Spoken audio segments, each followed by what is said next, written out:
अमर life consultant में आपका स्वागत है दोस्तों। मैं हूं अमर सिंह चौहान। आज हम एक ऐसा वीडियो बना रहे हैं जो एक सामयिक अभी चर्चा चल रही है उसके ऊपर ही बना रहे हैं। तो मुझे उचित लगा कि युवाओं को, छात्रों को, सबको ये बताएं कि भाइयों के बीच में संपत्ति के मामले में कई बार विवाद होते हैं। विवाद कई बार बहुत ज़्यादा गहरे हो जाते हैं, दूरियाँ बढ़ जाती है, परिवार के अंदर आपस में जो है लड़ाई झगड़े हो जाते हैं। तो इसलिए हमको ये चाहिए कि ऐसी चीज़ों को सावधानीपूर्वक, ये वीडियो बुज़ुर्गों के लिए, पिताओं के लिए भी है कि अपने संतान को जब भी आप संपत्ति का बंटवारा करें तो बहुत ही ईमानदारी से करें, किसी का पक्ष नहीं लेवें। कोई लाडला है या कैसे भी है, संपत्ति का बंटवारा बराबर करना चाहिए। जब जब भी हम ऐसा नहीं करते हैं, जब जब विवाद पैदा होता है, आगे आने वाली पीढ़ी आपस में लड़ाई झगड़ा करती है, दुख पाती है। जैसे कि मेवाड़ का जो अभी महाराणा महेंद्र सिंह जी का स्वर्गवास होने पर उनके पुत्र विश्वराज सिंह जी का राज तिलक हुआ।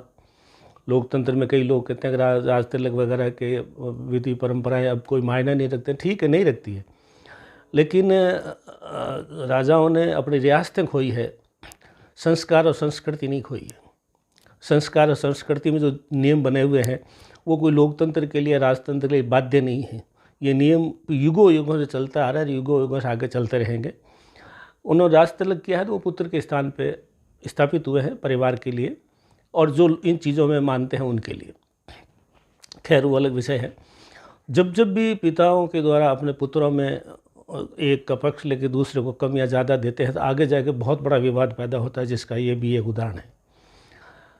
फिर जब एक भाई का कब्जा हो जाता है तो दूसरे भाई को कुछ भी देना नहीं चाहता है, घर में प्रवेश करना देना नहीं चाहता है। जो कुल देवी के जो मंदिर होते हैं घरों में, राजाओं के किलों में या महलों में, और कोई ऐसे जो इष्ट देव होते हैं उनके भी, तो वहाँ तक भी जाने के लिए वो जगह नहीं देते हैं, दरवाजे नहीं खोलते हैं, जैसे कभी उदयपुर में हुआ।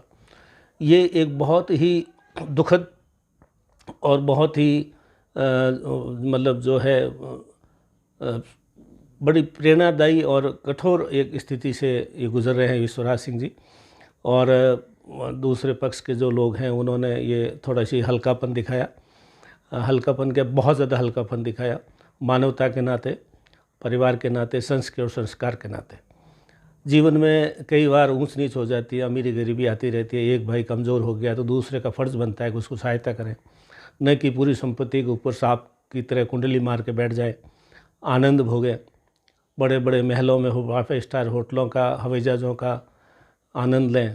दूसरा भाई एक छोटे मकान में, कमरे में बैठा है, उसका भी हक उतना ही लगता है जिस जो संपत्ति आपके पिता ने आपको दी है, तो वो भी उसका बराबर का हकदार है।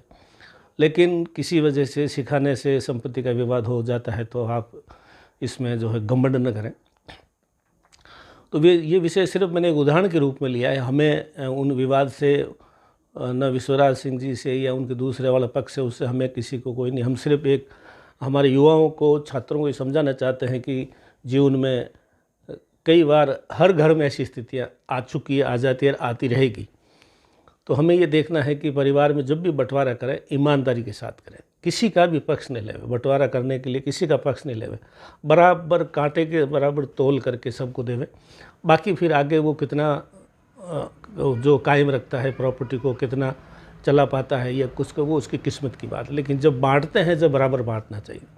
युवाओं, छात्रों को भी मैं कहना चाहता हूँ कि आने वाले ज़माने में आपके भी परिवार में ऐसी चीज़ें हो सकती है। आप भी पिता या जो है दादा बनोगे तो फिर आप बंटवारे करने समय ये हमेशा ध्यान रखें कि कभी संपत्ति के बंटवारे में भाइयों भाइयों में मुश्किल पैदा नहीं करें, झगड़े पैदा नहीं करें, जिससे कई बार मरने मारने तक की नौबत आ जाती है।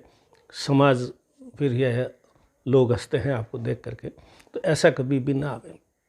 तो आज का वीडियो सिर्फ उदयपुर मेवाड़ का उदाहरण लेते हुए हमने युवाओं को शिक्षा देने के लिए बनाया है।